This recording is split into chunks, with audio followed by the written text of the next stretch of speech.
Bonjour, je suis le docteur Ibrin, chercheur virtuel du laboratoire Imagerie et Cerveau de Tours. Aujourd'hui, nous avons décidé de vous parler de la SLA.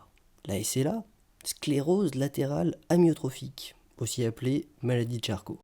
Qu'est-ce que la SLA?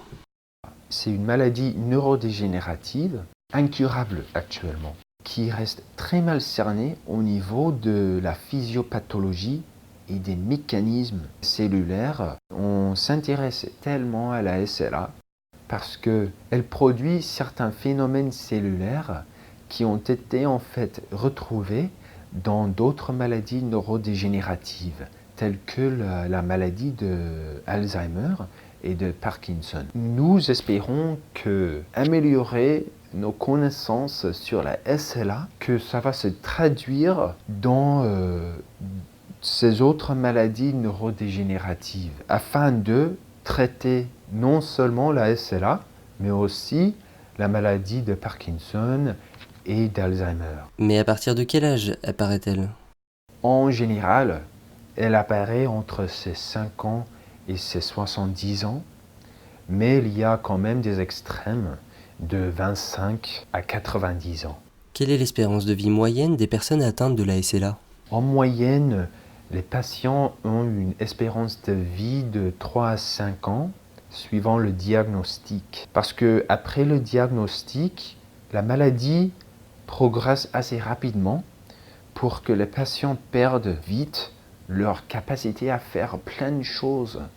Par exemple, la capacité à parler clairement et à avaler, surtout au début de la maladie. À la fin de la maladie, ils perdent également leur capacité à respirer. Donc la SLA, c'est la mort progressive des neurones moteurs qui entraîne une paralysie motrice. Qu'est-ce qui différencie la SLA d'une autre maladie neurodégénérative? Ça, c'est une question intéressante parce qu'il existe une autre maladie qui touche les neurones moteurs. Cette maladie s'appelle l'amyotrophie spinale. Dans cette maladie, les neurones moteurs qui sont touchés sont seulement ceux qui sont dits périphériques, c'est-à-dire ceux qui relient la moelle épinière dans le dos aux muscles que l'on contrôle dans ses membres. Alors que la SLA afflige également les neurones moteurs dits centraux qui relient la moelle épinière au cerveau. Du coup, la SLA touche plus de neurones moteurs que l'amyotrophie spinale, malgré le partage de amyotrophie entre ces deux maladies. De plus, l'amyotrophie spinale affecte beaucoup d'enfants, alors que la SLA affecte majoritairement les adultes. Qu'est-ce qui provoque la mort des neurones moteurs? C'est une question difficile à laquelle répondre. En gros, la réponse reste méconnue. Mais on soupçonne qu'il y a plusieurs mécanismes cellulaires qui dérapent à un moment donné et plus tard, ces mécanismes pathologiques se convergent les uns sur les autres afin que la cellule subisse un stress accroissant qui tue finalement la cellule.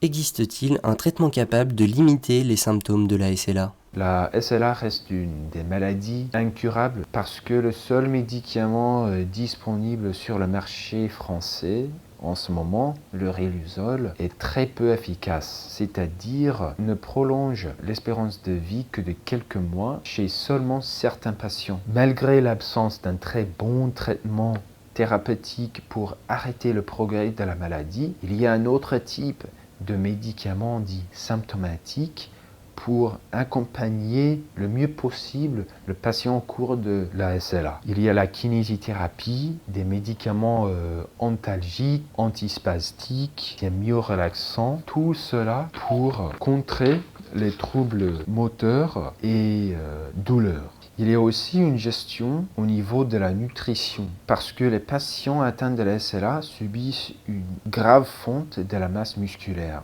Ensuite, à cause de la mort des neurones moteurs qui contrôlent les muscles respiratoires, il existe une suppléance ventilatoire pour les patients et ça a considérablement amélioré l'espérance de vie ces derniers temps.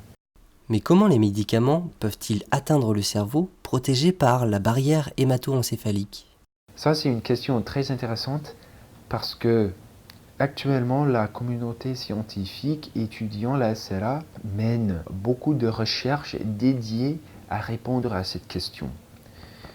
Il existe en fait plusieurs manières. Premièrement, le médicament peut être suffisamment petit pour passer la barrière. C'est le plus simple et c'est le cas du riluzole. Deuxièmement, il y a la possibilité de contourner complètement la barrière par ce qu'on appelle le liquide céphalorachidien qui se trouve dans l'épine dorsale et la moelle épinière. Cela se fait via l'injection directe dans la moelle épinière et le médicament théorique peut enfin être emmené dans le cerveau par ce liquide. Ensuite, on peut administrer un médicament par le nez parce que celui-ci atteint les nerfs olfactifs qui le mènent jusqu'au cerveau. Enfin, on s'est récemment intéressé aux ultrasons parce que ces ondes peuvent fragiliser de façon temporaire la paroi des vaisseaux et la barrière hémato-encéphalique